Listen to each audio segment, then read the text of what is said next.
Good morning. Good morning. Can you hear me in the back? Thank you for nodding your head. John's getting the PowerPoint ready. But just wanted to say, the future is yours. The world is your oyster. You live in the information age, born at the right time. No, just kidding. I got that out of my system, and those will hopefully be the only frothy statements I make today. Before jumping in, please, because he deserves it, join me, because they deserve it, join me in giving a round of applause specifically for creating this new program around practical analytics focused on targeted industries. A round of applause for John and Don.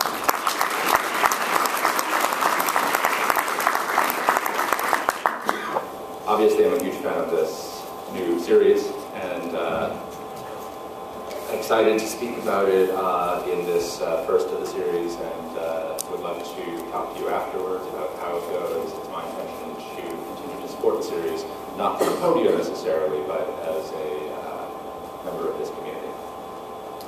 Okay, so I only have 75 minutes. 75 minutes for, I think it's 37 slides. John, can I ask you to be ruthless in time copying? Will do. Okay, thank you. So we'll maybe go with a 30-minute, 15-minute, 10-minute. Okay, great. So today I'm going to talk about a quick introduction to the topic as well as myself, the challenge that we see, and John began to speak about that gap between what's possible and what happens in reality in organizations around analytics. But I've kind of dedicated my professional life to designing a solution, a way to kind of cut through that clutter, close the gap. It's not a silver bullet, but it does help, and I will share that with you and share it in a practical way. And then finally, to be practical, we need to apply it to your business models, assuming for a moment that you're in financial services. Even if you're not, it will demonstrate how we go about making this simpler and more practical. 5 is important because it's not just about finding an opportunity, it's about getting into the end zone and capturing the opportunity, actually scoring points. And 6, I want to make sure that we spend some time on key takeaways. They'll emerge during the presentation, but one reason I need your help, John, is I absolutely insist on getting to the key takeaways at the end and having a moment to really reinforce them, because that's the mission. So if we go to the first slide, I'm going to turn on my own little time clock.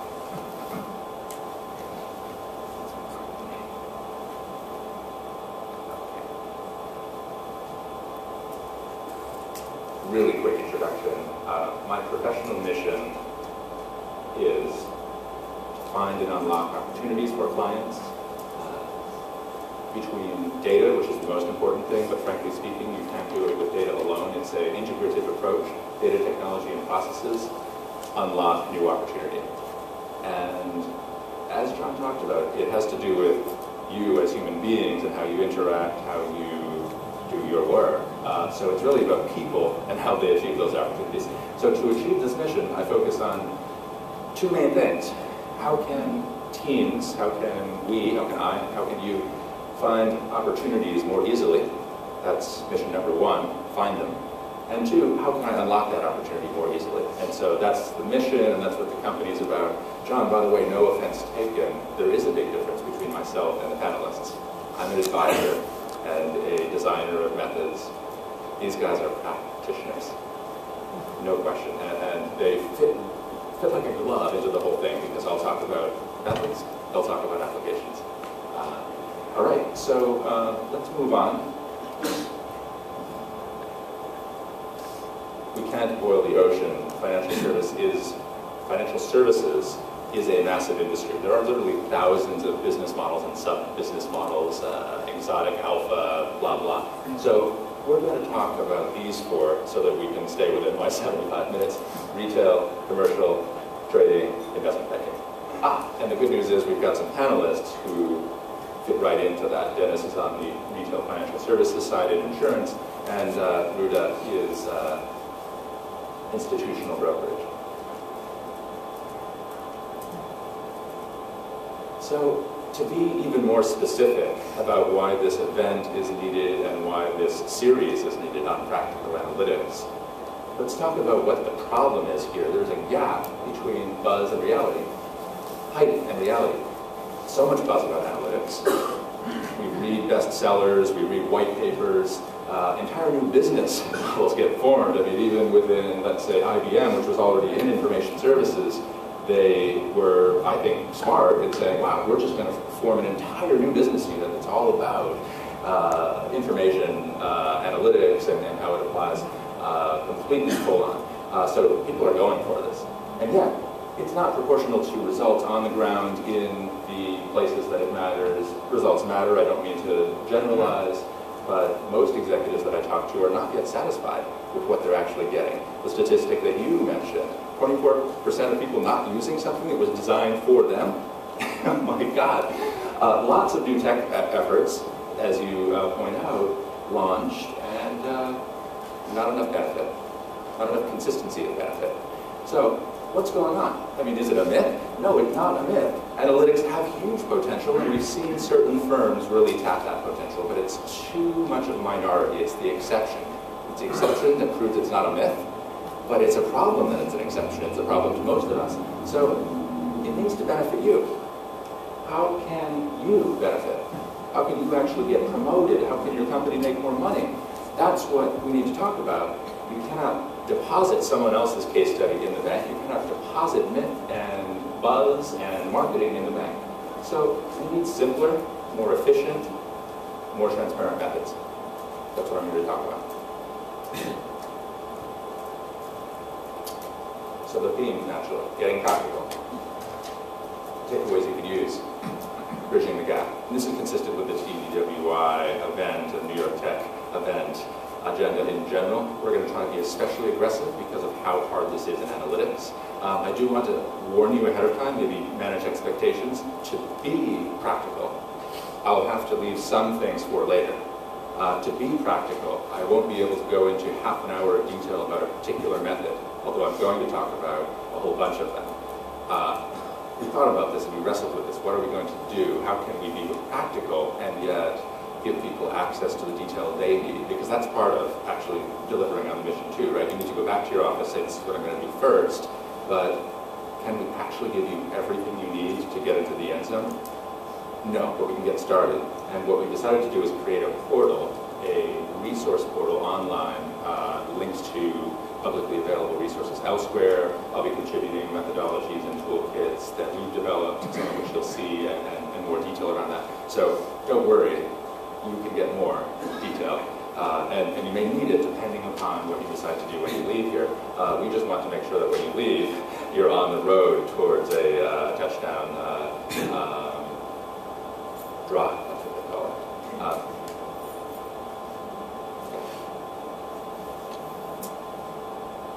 We talked about common vocabulary, John did, and it is so important.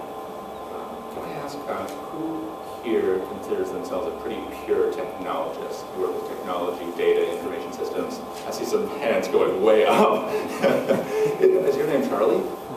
Oh, Charlie Ashman, you're a technologist? Okay, great. Who else is a technologist? Who thinks they're just a business person? And who's both? Oh, that's great. This is great. This is great. Okay, so we have a good mix. It's out at third each. Some hands didn't go up. Shy. Anyways, we need a common terminology that we can all use, not so much in this room, but back in your organizations. So I'm going to define one that I use. You don't have to use this, but I found it works pretty well for our clients. Point of opportunity, kind of what it sounds like. It's an opportunity for improvement within your business model, within your business, something that if you did it would make your results better. Defined because it impacts key drivers of results. Causal clarity, speaking of impacting, there's a cause and there's an effect. So when I say causal clarity, I simply mean being able to define both the cause and the effect. And causal model, essentially your business model turned into a model of cause and effect. So I concede that causal model is a little bit more of an obscure topic. Maybe I'm introducing it and insisting on using it today. Business model, we all use that. The difference really is business model can mean different things to people. This is what I mean by causal model. In fact, it's going to look a lot like that. My price times the number of transactions equals my revenue. Usually there's math behind it, so it's a little bit more structured. Next slide. Oh, I guess I'm speaking to myself when I say next slide. The challenge, we already talked about this, so I'll move quickly. Too much buzz. When it works, it works. Right focus, right method, execution, results, that works. But it doesn't happen enough. It doesn't happen often enough. And therefore, we're not benefiting enough. And we're not benefiting often. We're not benefiting often enough, not firing on all cylinders. Stop me, John, if I get too hyped up about this or amped up. It really bothers me. Maybe because I see it with clients and I want them to be more successful. I care about these people. I see it with friends. We could be getting more value. And it bothers me that it's not happening. So let's talk about what I'm trying to do. Well, we'll talk about that in a moment, but let's define the problem. So,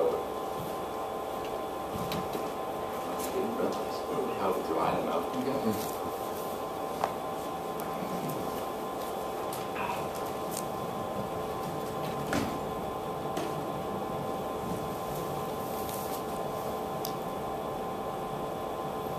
Complexity. Thousands of business models, either at the corporate level, the line of business level, your team. There are a lot of business models.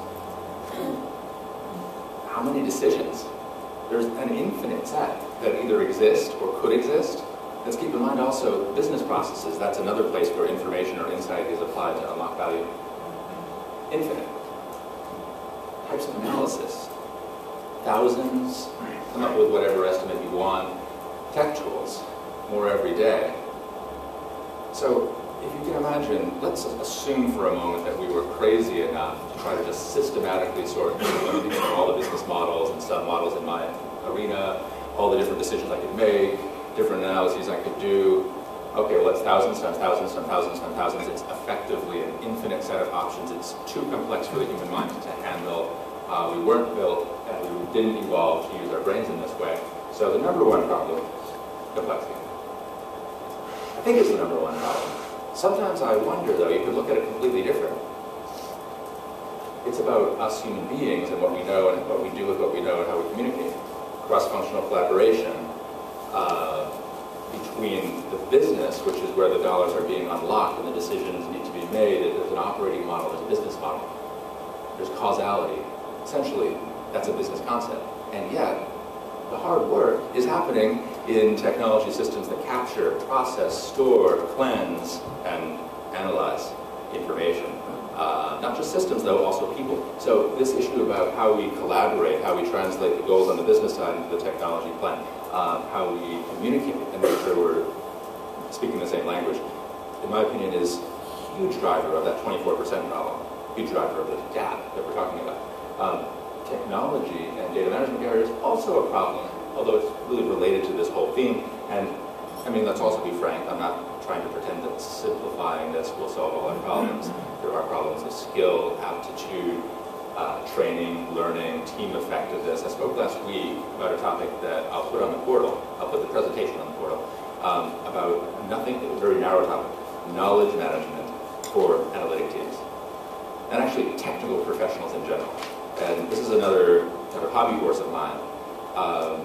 Information workers. They're really thought workers, hopefully, not just information, pushers. So that thought work is very complicated, very difficult to explain, very difficult to visualize. And so knowledge workers need a knowledge management solution that fits their work, the way they work, that the workflow. They need the right knowledge at the right time. Otherwise, they're going to reinvent the wheel or even design the wheel wrong, and the thing won't work. It'll be terrible. Here's the good news. These are problems. If we can simplify the approach and also have a common language, these problems will also get better. So, my proposed solution, and the one that I've developed and used and over time refined and battle tested and added stuff to. And I'll give you a high-level intro today. I'll put more details on the portal. Causal clarity is kind of what I call it. Defining it is the number one way to simplify and improve the speed with which you identify opportunities and also the speed with which you execute. Basically simpler, more efficient, more impactful analysis. Causal clarity conceptually, causes and effects. Basically two different causes of good results. Key decisions made better, business processes made better.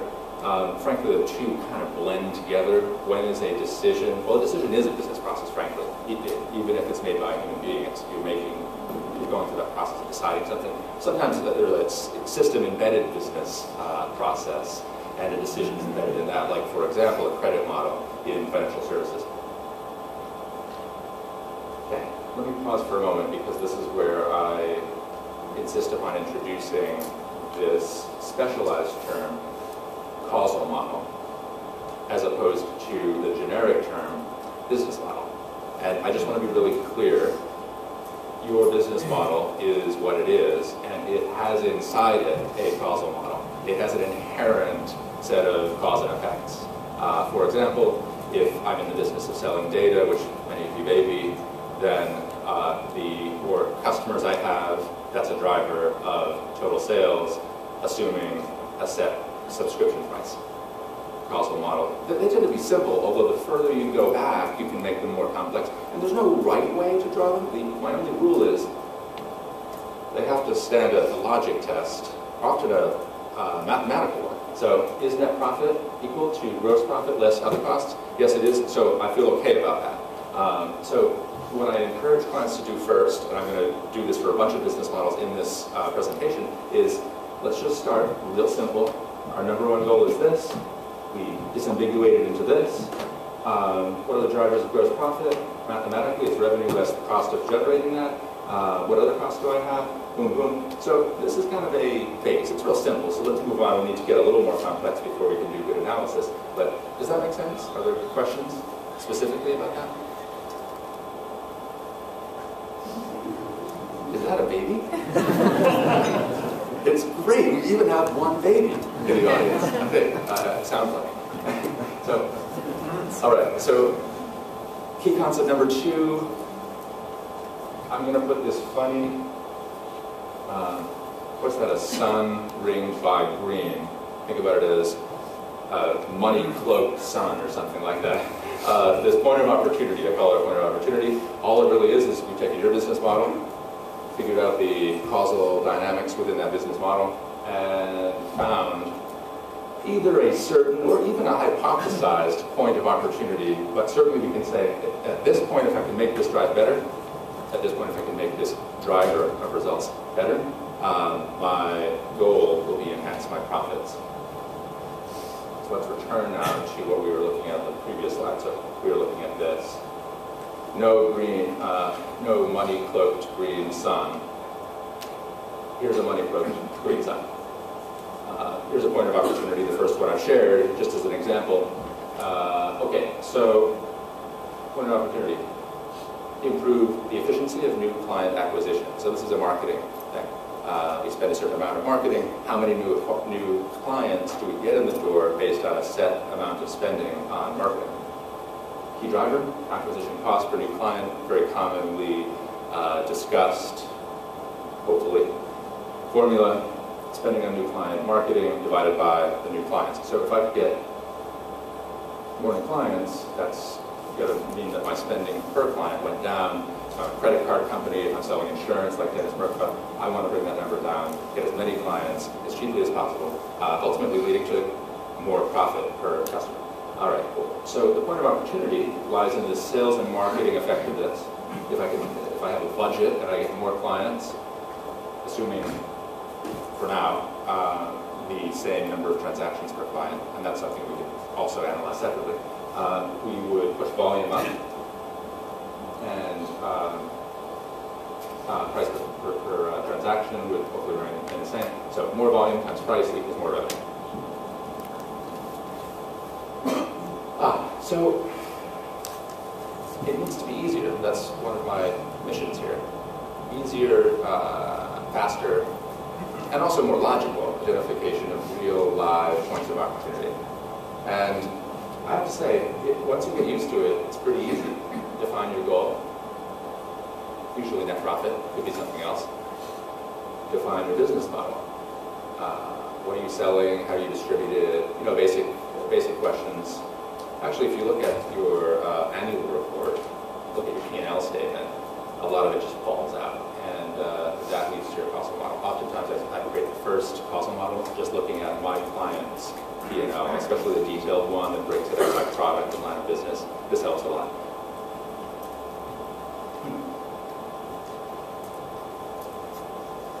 John, time clock. Doing okay? Less than 20 minutes, and we're going to get practical. We're going to talk about your business models. I have 2 slides just to set it up, which are not about your business models, that are about analytics, just to kind of keep in the back of our mind that 2 frameworks borrowed from 2 thought leaders in the world of analytics. Tom Davenport wrote one of those bestsellers, actually 2 of them that we mentioned a moment ago. Analytics can answer questions about the past, basic questions like what happened in the past, not too advanced, but can be very helpful. Also, why did it happen? That's a little more advanced and usually more helpful. That's the insight versus information.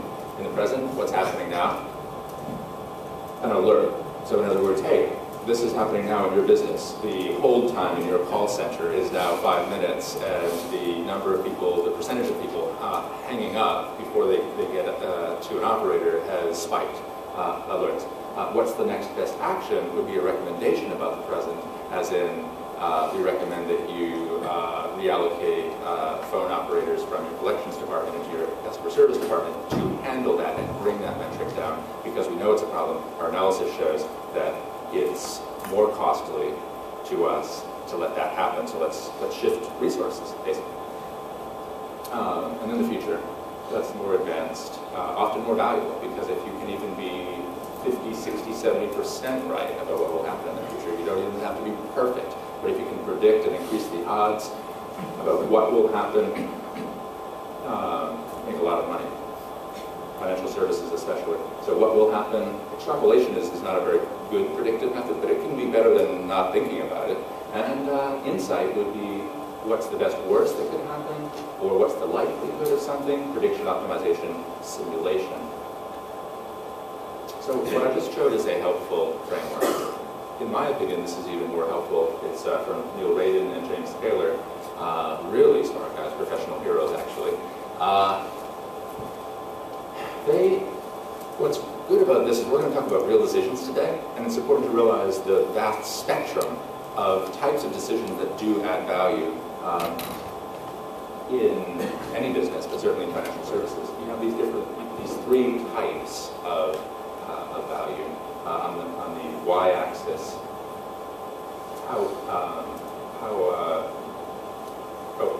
Typo, and I apologize, I should say high value. So this axis is the impact or value of each decision. In Radin's book, it's correct. So value, very high value, medium, low. X-axis, low volume, decision volume, medium, and high. So what we basically have is very high value decisions. That's a type, and there's lots of analysis that goes into making those high stakes decisions. Things like M&A, major capital investment, setting strategy long term. Mid-value stuff, developing a product, pricing it, customer segmentation. We'll do those more often, and their value is kind of in the mid-range. And then low value is things you do a lot, oftentimes systematized, automated, embedded decisions like credit decisioning, like deciding whether to honor someone's request to be upgraded, cross-sell.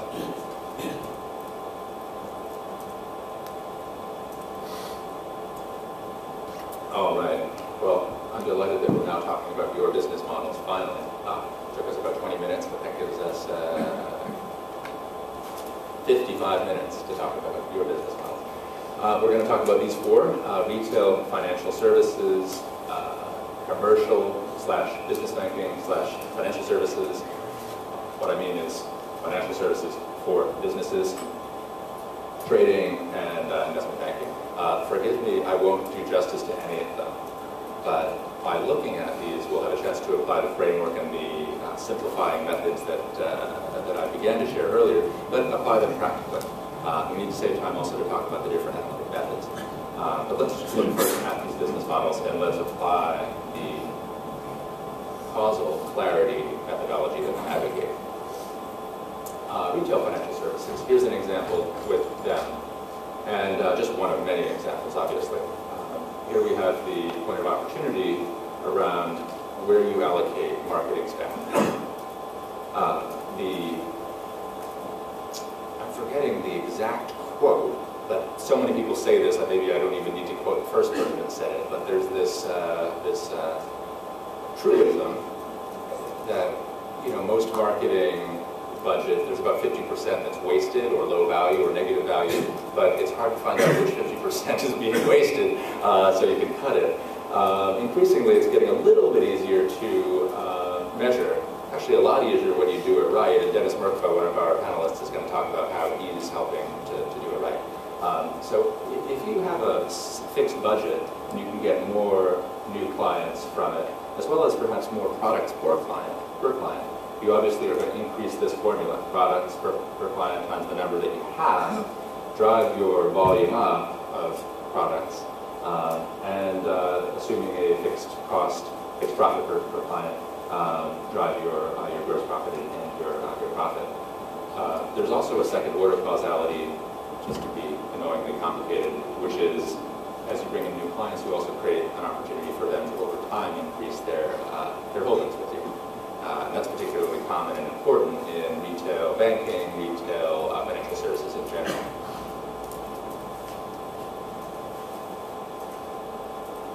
Point of opportunity obviously being what they call return on investment on marketing. We're back to acquisition cost per client. So this is actually kind of a further elaboration and reinforcement of the example given earlier. Let's go to a brand new example. Brief comment. When I was 15 years ago entering the world of consulting financial services, the term commercial banking had a more narrow and clear definition.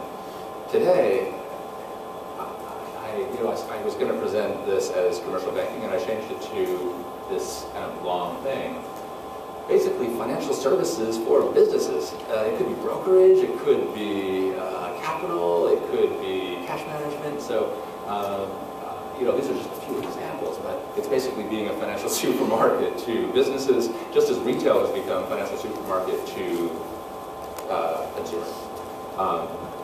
We're so happy to have John Bruda from TD Ameritrade, who I worked with on some of his initiatives, but not all. Incredibly smart guy, and he focuses on the line of business where they're providing brokerage services to money managers, registered investment advisors.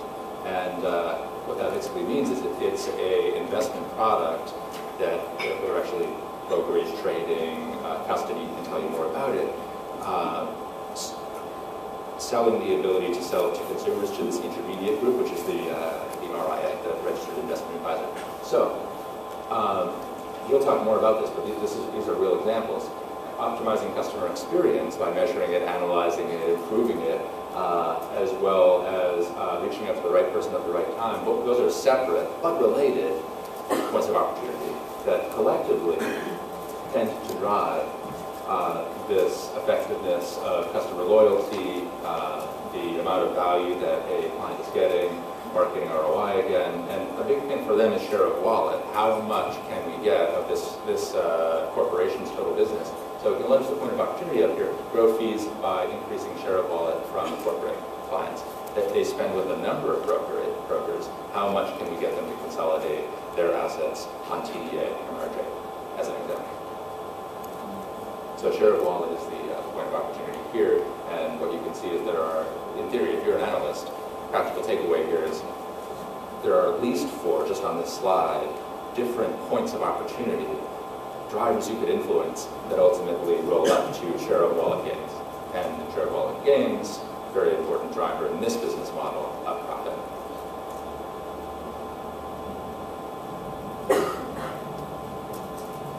So here's a trading-related causal model.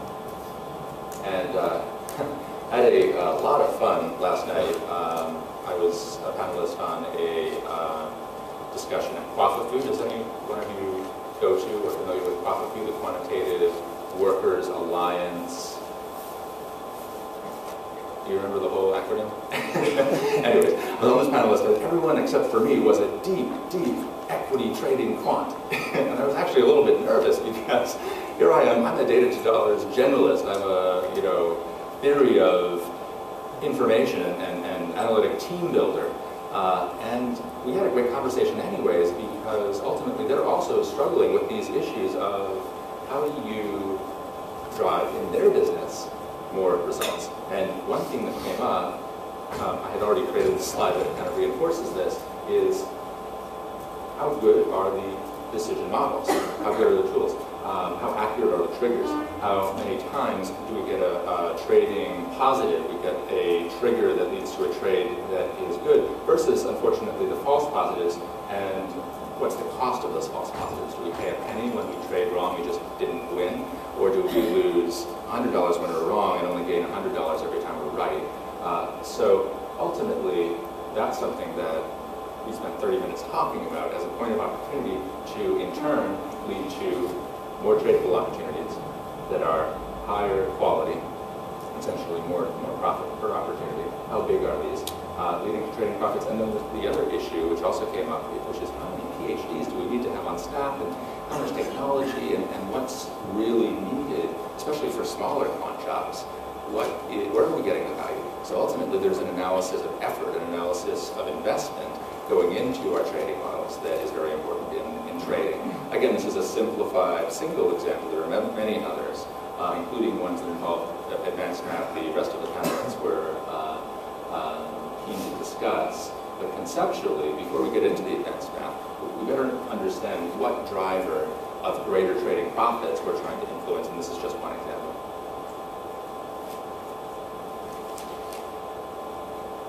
Okay, finally investment banking.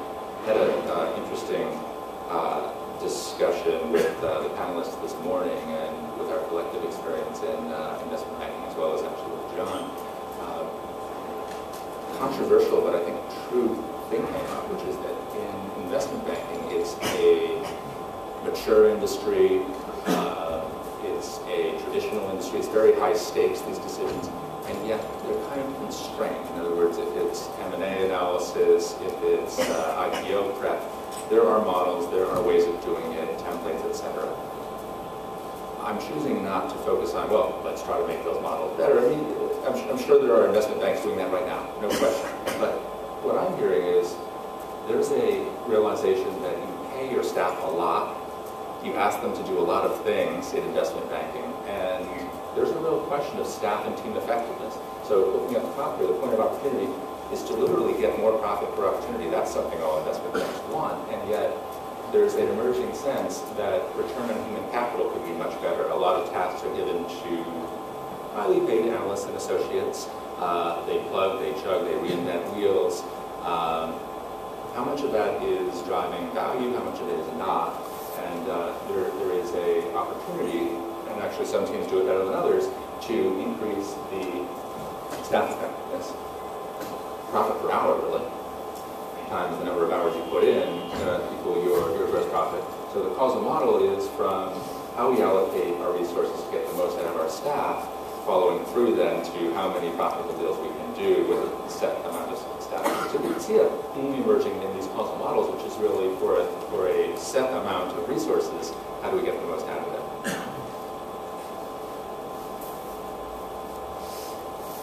Let me pause one more time, because those are probably the most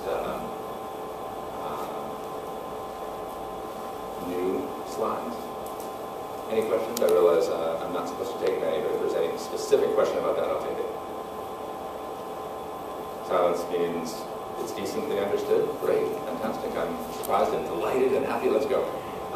So let's talk about some of the themes, analytic themes in financial services, and then I'll zero in on how some of these apply specifically to opportunities.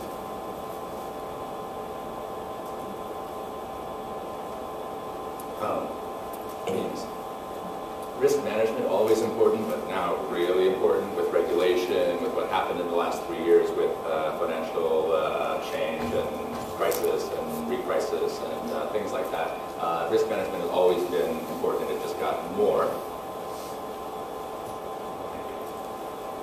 Big data, quant frontiers, especially relevant to trading, but frankly relevant to a lot of the financial services industry, because all we really want in financial services is to know more about X, know more about customers, know more about a company that we may want to trade, know more about our own operations and how to improve them. So big data, if I take a step back and try to avoid hyping it, I do think there's a practical implication, which is simply that there's more room to take your proprietary data, combine it with other data that's either free or economic to purchase outside of your company, and bring that data in. Not to digress much, but there's also the opportunity to resell your data outside, so there are new business models there. We can talk about that more offline, or it's another area that's interesting but not on the agenda today. Recommendation engines is the third I list here, and other predictive models. A lot of practical applications, especially if you don't build something more complicated than you need to, and I'll talk about that in a second. Process optimization and automation using data analysis and system embedded decisions. All that really means is what I talked about earlier, embedding an insight that allows a process to go better. And that's nice because it's highly scalable. Once you build it, you let it run.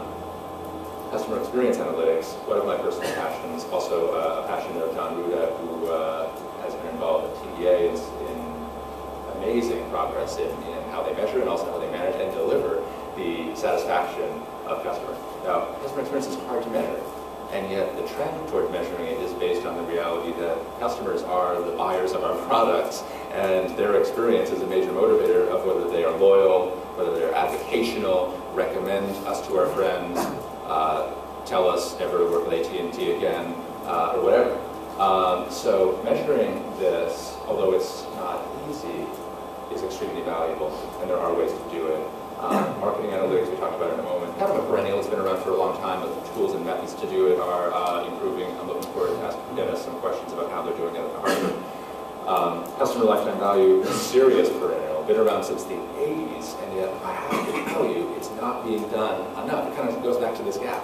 All this information, definitely enough information to calculate customer value and even predict future customer value, and yet most companies, for understandable reasons, are not fully capturing the complete opportunity there.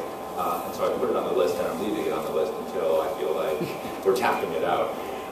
Product pricing analysis, also a perennial, but more important in times of change. So if we think about it, if the rules change, if the economy changes, if the customer mentality changes, then the question of exactly how much to charge on your product is a more important question, especially in financial services, because when you price a financial services product, it's not like pricing an apple. An apple, you know your profit immediately upon sale. I bought it for 50 cents, I sold it for 75.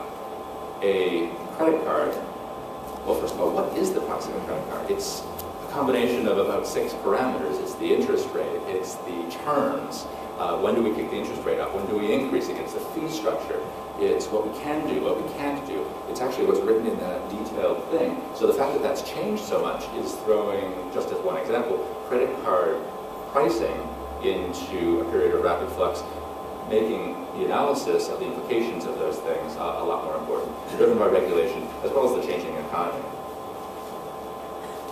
Okay, I give you kind of a laundry list, but to be fair and also more specific, more practical, give you key takeaways. I recommend you take this away. Take them both, but if if you have less time, read this one, because this is my top 5 list. Now it does depend on your business model, so I don't know exactly who it's going to benefit the most. Maybe you can give me feedback or tell me that this one doesn't work and you want one for yourself, and I'll be happy to help. But here's my top 5 list. I actually led with predictive, but I want to be very clear. I mean practical predictive. I don't mean building a spaceship. Please don't build spaceships unless you need it. Now, Amazon needs a spaceship. Amazon needs this massive, best-in-class, predictive model that recommends products to you so that you do what I always do, which is you sign on and they immediately tell me what I want and I click it and I buy it. And they make a lot of money off of that. Netflix. I actually think Netflix, yeah, it's cool, but I'm not sure they're getting as much value as everyone claims, but we can debate that later. But we talk about practical predictive. Practical could be just simply saying it's 60% likely that X is correct, rather than not knowing. Practical can be, I've got a marketing budget. I'm going to rank every single person I could send direct mail to. I'm going to rank everyone I could spend $1 sending direct mail to by the time you put postage and print and all that.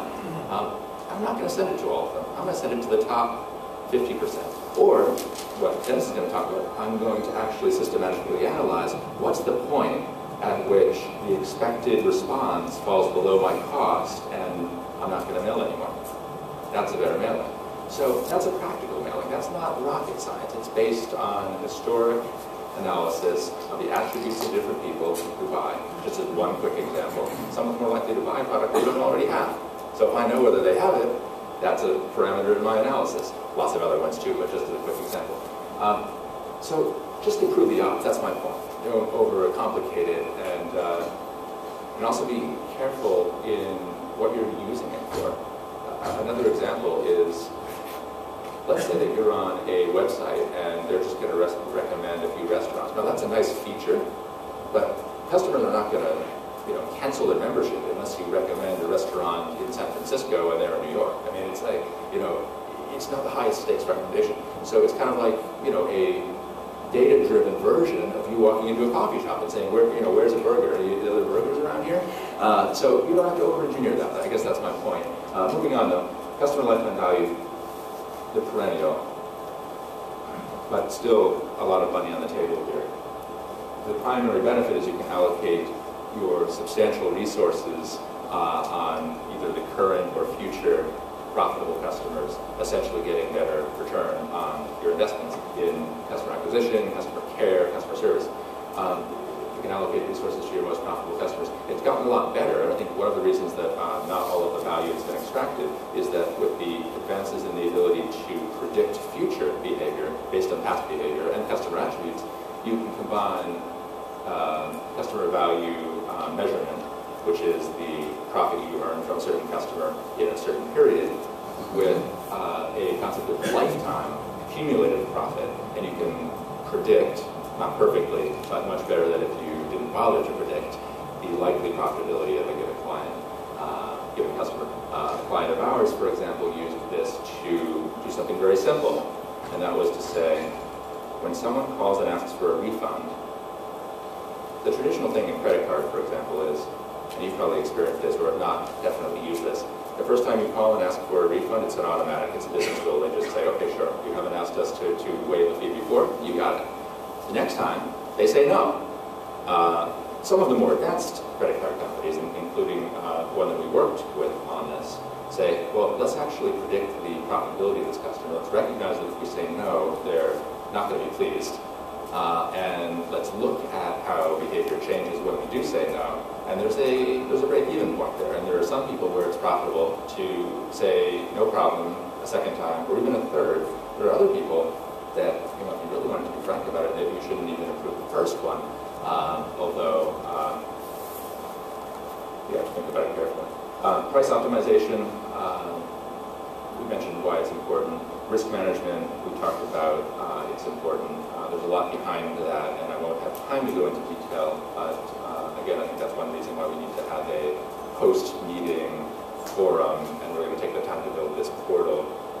Otherwise, we'll call it a practical analytics portal, and it will be for, but not limited to, attendees of this event. You'll be the first ones with access, and I'll tell you at the end how to gain access. Finally, operational analytics. I feel like people forget about this, although less and less, but in the past it's kind of been forgotten. People talk about, in fact, even me, when I was younger, thought analytics was just about decisions. But it's actually about analytics, quite simply, increasing the value of data by taking it from raw form that you cannot deposit in the bank, turning it into information, hopefully even insight, making it more valuable, having it climb that spectrum. And obviously some insight is useless, some of it is priceless, but the point of analytics is simply producing something that's useful. So once you've done that, you've produced it for some purpose, and the purpose may actually be process optimization. I want to thank you for this water.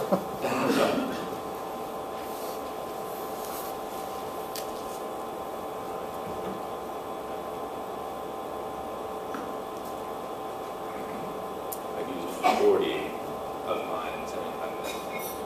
Okay.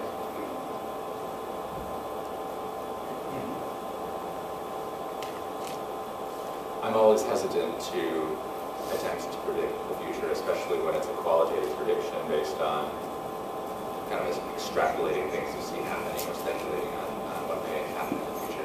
So take this with a grain of salt. This is probably the closest I'm getting to the hand wave and the frothiness that I promised to avoid. So I'll simply explain why I put the symbols I did. You can imagine that over time, there's been this is kind of like the time axis here, the x-axis. There has been a gradual, through the passage of time, new innovations being introduced and growing and continuing to evolve. I mentioned that customer lifetime value emerged in the early 80s, really. I was lucky to work at the beginning of my career with one of the pioneers in this space, which is why I got into analytics. So it was there then, and it's there now. It's a perennial, and that's why I put this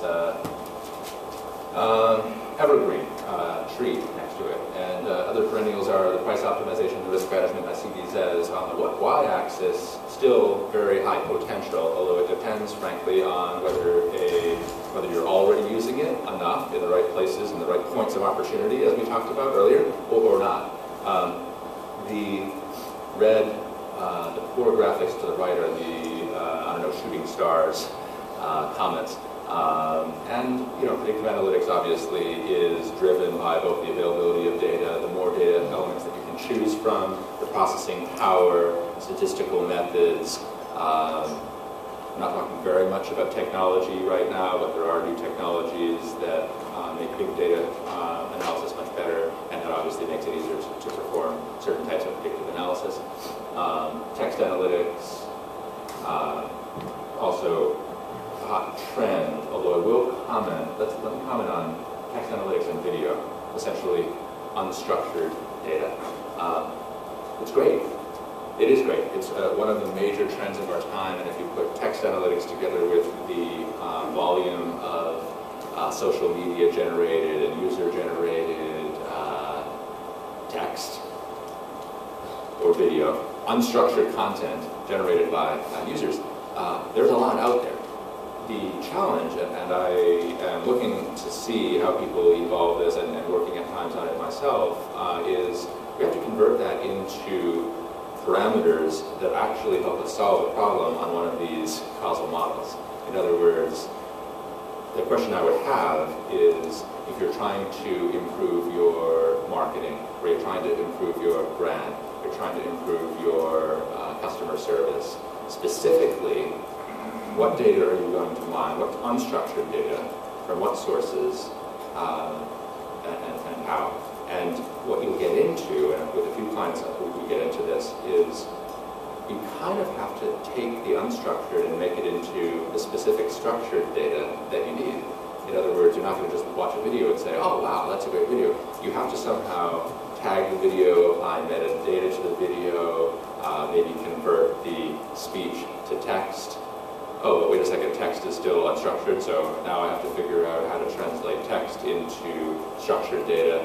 Well, what kind of structured data? What do I really want to know? Well, sentiment is a popular thing, but how accurate is my transformation from unstructured text into sentiment? I think you guys, some of you may have also been at the Seth Grimes presentation maybe a year ago. I read the presentation, I wasn't there. And he talks about this problem that if you have a large false positive, where half of the time when you think it was a negative statement, it was actually positive, now you've got a data quality issue. So, enough about the riff, but I guess my point is you need to solve some problems to get this potential, but the potential continues to grow. The frontier is moving outwards. Finally, open data. I had an interesting conversation with someone before the presentation about open data and the value thereof, and I think I've begun to articulate on the prior slide the value primarily being around the synergy. So just as we in the past got synergy by taking data from one silo inside the corporation and another and a third, combining it all into a data warehouse, more data together better, more value than separate.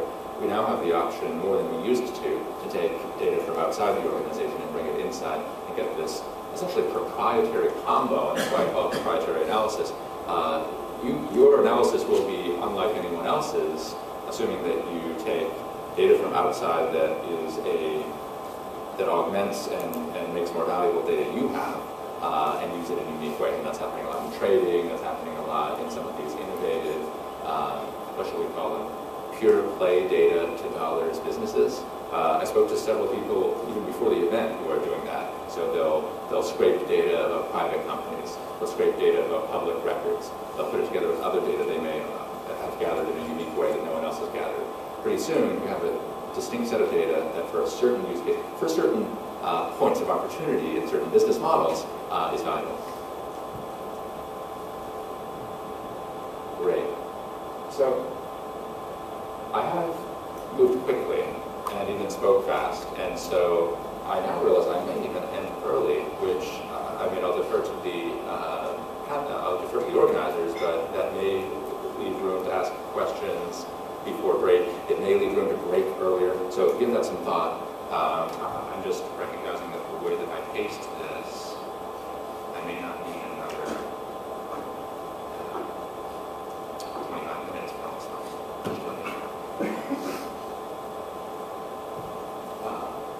But I'll also slow down a little bit because this is an important section and also in the key takeaway section. So let me pace it to end about 10 minutes early unless otherwise I'm not. Good? Okay. So we need to get practical. So going back to my original mission here, I wanted to share a methodology that makes it easier and faster to identify points of opportunity by starting with your business model and translating the business model into causal model, and then within that causal model, identifying points of opportunity. But that's just an opportunity. So what do we need to get practical? Yes, we need the causal model, how you make money, what the key drivers are. Yes, we need to define those point of opportunities, gaps versus potential that we either know or believe exist, and therefore we can do analysis to find out if we're right. Room for improvement, we need that. We really need that. If we don't have that, we're kind of tossing around. But we really need this, the plan to capture the opportunity, the insight you need to capture that, the insight you need to push that driver of results in the right direction, move the needle, as they say when they use the buzzword. So how do you get it? That's what this chapter is about. And due to time, I'm also not going to be able to speak to it in complete detail, but I will take a moment on this slide because this one slide represents a methodology that I found myself forced to develop, really for internal use at first, although I now share it with clients and now I'm going to share it with you. And the problem I was trying to solve was essentially, how do you go from a opportunity to an analytic plan and avoid making mistakes? Because, having given my company this name, this boring but accurate name, putting analytics in the company name, we have to distinguish ourselves by the quality of our analysis.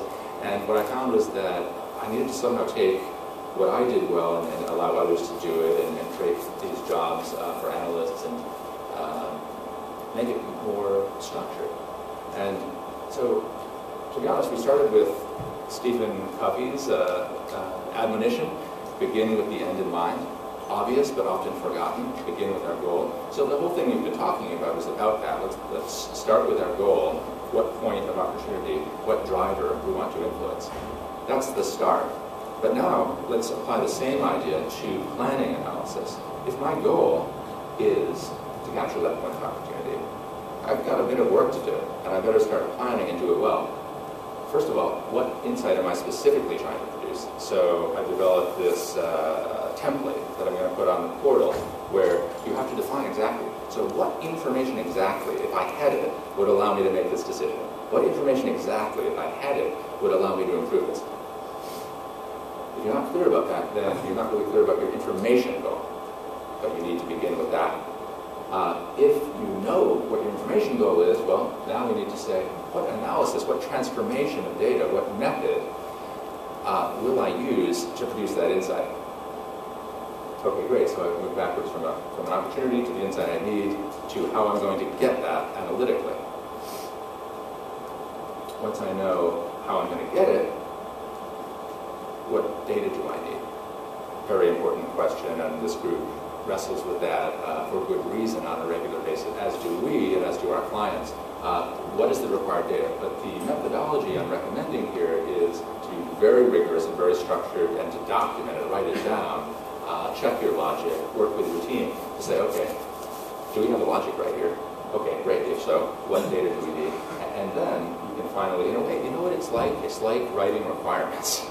This is a requirements process for analytics, just as the IT community has developed the solution development lifecycle for IT problems to solve essentially the same problem. The same problem is, how do we start with what the business really needs? How do we start with the business goal and then walk it back into technology land, walk it back into data? So this is a data requirement statement, and that can then lead to additional technical requirements that are they're essentially the technical requirements for the analysis you need to do. So what tools am I going to use? What platforms, technology? Who do I need on my team? What processes am I going to use? And if you can get this right, then, so let me know if I'm nuts here, but you planned backwards, you started with the goal in mind. Now, if you did this well, you can kind of go to the other side of the slide.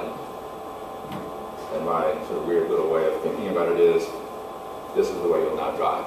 Got a definition of what I need, get the data, do this with it, generate that insight. That's my work plan, from bottom to top, if I did a good job of planning from top to bottom.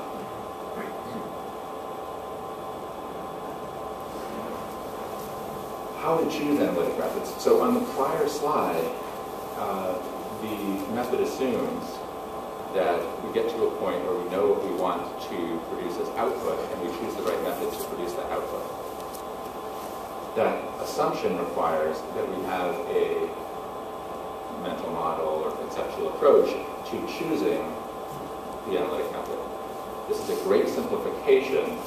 It's a key topic and rather complex. We decided it would be better to share some of our methodology about how to do this step as part of the content on the Practical Analytics portal, including actually kind of like a little configurator. But at the end of the day, simply, it's your goals which generate, in fact, the info you need, informing, together with the information available, the analytic method you choose. Full disclosure, I don't encourage people to feel constrained entirely by this concept of what data we have, because that's a constantly changing reality constraint, and also you should be the other way around. You should ask, what data do I need? Then do your data source analysis to see what you have and what you don't have. And then you can do a cost-benefit analysis. You can say, all right, given what I already have, how much worse or how incomplete would my analysis be? The answer may be, you know what, it's just the nice to haves that we don't have, but we have the key variables, we'll just move forward. Whereas, you may discover that the analysis you wanted to do is not possible, and then ask the question, how much would it cost to have the data we need? Maybe it's just a question of a different system that hasn't been integrated into our data warehouse. Maybe it's a question of data that we do have, but it's not high quality. So you make decisions, cost-benefit decisions, about whether to acquire additional data once you define a gap. So, one complicating suggestion, you really could do this. Insights, analysis I want to do, acquire data, data source analysis, circle back, and say, okay, with this analysis, let me walk back what I'd get out of that, and then kind of iterate. This implies a linearity that is not the reality of how the methodology works. Actually, Nefco, I'm looking at Nefco for some reason, I just realized why. He's one of my longest standing teammates who works with this method. So if you have questions about it, you can actually talk to him. He's been in the trenches. So, yeah, I'd be delighted, because I think you would gain, and I would gain too, we would gain, if we could interact beyond this meeting through the portal, through TDWI, about how to close this gap, democratize the process of analytics, make it easier to get results, and therefore more people will have time and be able to. I keep on talking about the portal because I really want you to send an email and sign up. The key takeaways are next. And John, you haven't been talking. Is that because I'm... Oh, no, I'm sorry. Perhaps the message was not... I'm not a good watcher. You were doing it non-verbally. I'm very verbal. Sorry. All right, so we have 15 minutes left. Actually, about 7 or 8. Oh, I'm sorry. So I've just been wrong. I'm not running ahead of schedule at all. All right, my mistake. I apologize. All right, but we have 7 minutes for key takeaways. This is more than I need, I think. Good. This is the key slide. This is the key. As I ask myself, what do I want you to come away with? I really want you to come away with this. Everyone, I would urge you to begin your analytic planning with your business model rather than anything else. It's not the analysis, but it's a precondition to the analysis. I would urge you to not just define, but also agree on with colleagues, both on the business side and the technology side, what the inherent causal model is behind your business model. And just to clarify, because I have a moment to do so, your business model could be corporate-wide, it could be line of business. I think that's the best unit, frankly. It could be product level, it could be team level. Frankly, Dennis Northcutt could have a causal model about how well his team performs and meets organizational expectations. You could have anything, but you have a causal model before you try to do your next step. Your next step, please define the opportunity and why it makes sense. Why is it that I'm now going to do marketing science analysis? Why is it that I'm going to build a predictive model? It has to be because it's going to, it will, or you want to, and believe it can, improve some key driver of your results. Otherwise, there's no business case. And I think that goes to another one of these themes. Analytics will become pervasive when every executive who sees your analysis always gets it and says, oh, great, you mean you're going to improve by yield on marketing spend? You mean you're going to improve the profitability per customer? Yes, let's greenlight that initiative. Let's greenlight building the data warehouse we need. Let's greenlight the front-end platform you'll need to deliver to users. And by the way, sorry, I'm right now in the persona of this executive. If you tell him that you're going to make a lot of money, he's going to insist that users use that platform, and they're going to want to also. So we need to create that tight coupling between why we're doing it and the money we'll make, and then what we're going to do. And I think that's the essence, that's the holy grail here of bridging the gap between the technology vernacular and the technologists, as well as the business speak and the business roles. We all have roles, and both of them are important, but really essential is that they work well together, which they don't always, but they can. After you define the point of opportunity, defining the information to unlock the opportunity is key, and keeping the analysis as simple as possible is simply going to make it more efficient, and therefore you can do more of it, and again, we can democratize analysis when we do this better. One comment, really briefly, about defining the info you need to unlock the opportunity. The term data mining seems to imply a different approach, right? Data mining implies I take all the data I have, I ask what data do I have, and I begin to explore it. And then I see what I find, and hopefully it's valuable, and that's the information I bring to the table. Now, 95% of the time, based on my experience and in my opinion, that's a inefficient approach, because you're diving around in data. You're not beginning with the end in mind. You're beginning with something that you should do after you know what your goal is. Now, there are exceptions. That's why I say it's not 100% of the time. 5% of the time, you actually don't know what you may discover. And that's where information discovery and some of the cool tools out there, as well as machine learning, neural networks, there are analyses that are built to find something you didn't know you wanted. And you can still use this methodology. Use it, plug it in, see what it pops out, but then you still need to ask, what driver of result can I use this neural insight that I never would have found in a million years, but my machine did? You still have to put it in causal context, so you can still use this methodology. I just would like to warn you not to data mine unless it's really the right time and place. The use case needs to be the right use case, and 95% of the time, I'm skeptical. Okay, some tips by role. If you're an executive, I feel a little bit pushy here, but I will state my view. I think that you will benefit much better by establishing causal clarity and doing it visually. It doesn't have to look exactly like what I did, but if you have a placard on your desk, like they talk about this in competing on analytics, guy has a placard, I think it's on Haraz, right? It says, I trust in God, or God in God I trust, but all other people, please bring data. So that's fine. It's fine. That's a good placard. I love it. But if that's the only placard he has, I feel that there may be a disconnect between that kind of very high-level admonition and how to actually please this guy.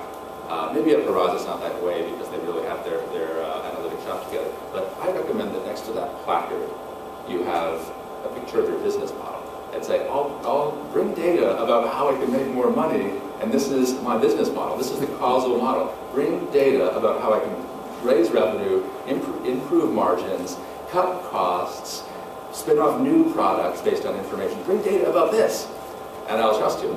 So that's my number one recommendation, is use this causal clarity context. Encourage your teams to use this context to decide what to do when they plan analysis. Expect recommendations to be justified by their impact on key drivers. Otherwise, the executive can, and I've seen this happen, and I feel bad for everyone. When you walk into a room and you've got the executives and you've got the quant, and the executives don't understand the quant, and they don't understand how am I going to make money. This concept of actionable analysis, as though it's a scarce concept, we need to close that gap. Actionable analysis should be just what we do. So that's a transition to my advice to business professionals. Identify the points of opportunity. Obviously, I've beaten that dead horse. And the technologists, I wanted to dedicate however many few minutes I have left to the technology. Only 3. No, that's more than I expected to have for this one little text box.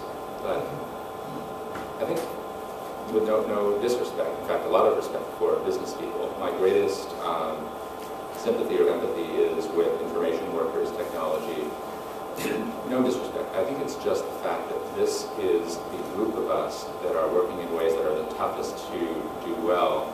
I think the mind did not evolve for this, and yet we built machines and capabilities that give us this opportunity. So I've seen this again and again. It's just not fair to technologists. It's just not fair to data people to be asked to build something without understanding the business context.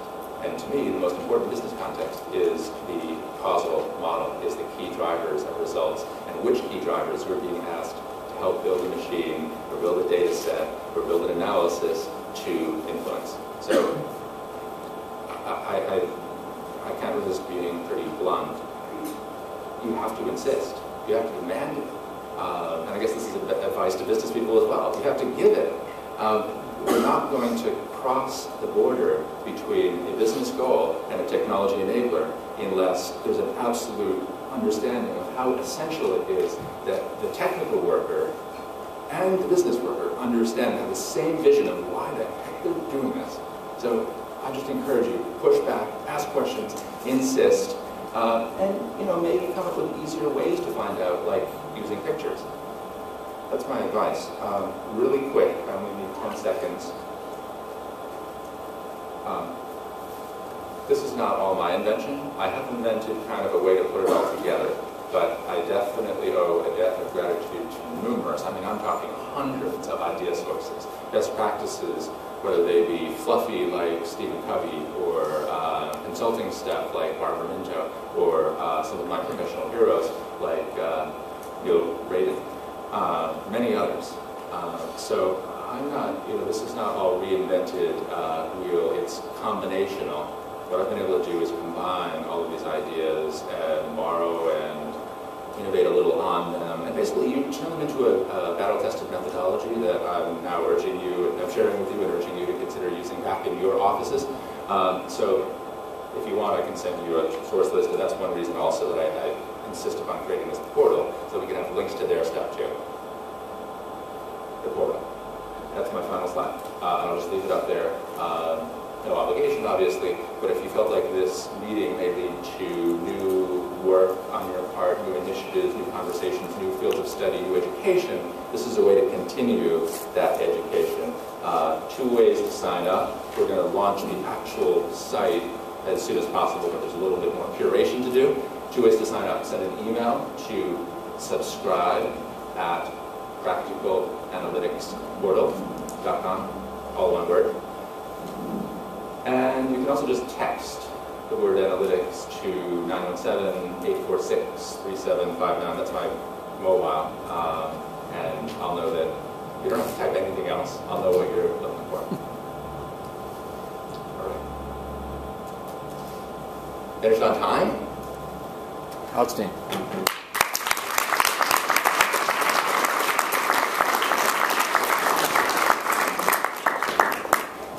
Well, I hope that you join me in feeling as though we delivered on our promise, and that was an outstanding roundup of the fundamental concepts necessary to get started and deliver on the promise of analytics that your executive management and yourself have been reading in the airline magazines for a while now. Jaime, thank you very much. It was an outstanding job, and I really appreciate it, as I hope you will do as well. A couple of quick items. Number one, my apologies. I forgot to mention a very important sponsor of the Data Warehouse Institute, our friends at 1010 Data, Mr. Glenn Platkin there in the back.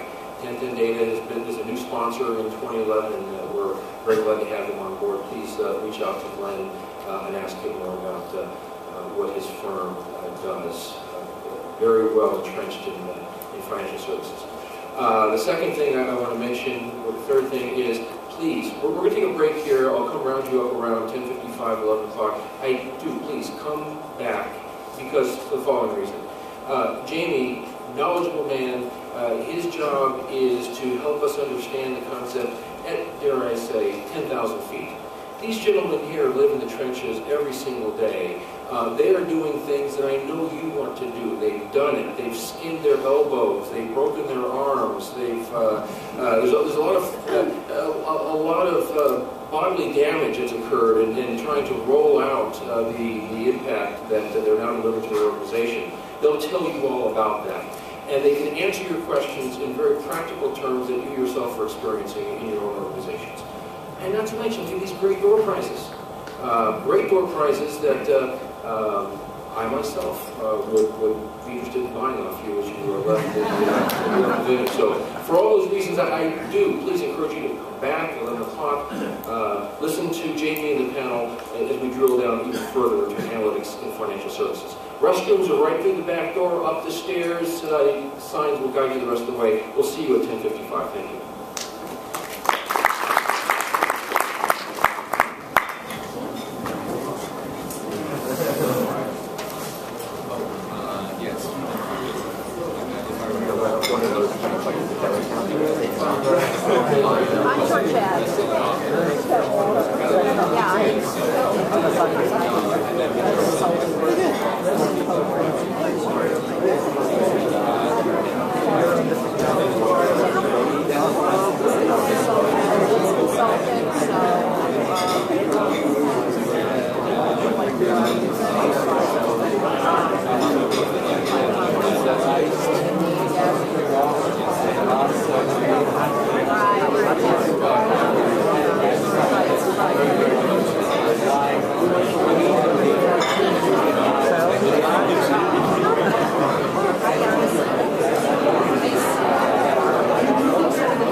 Those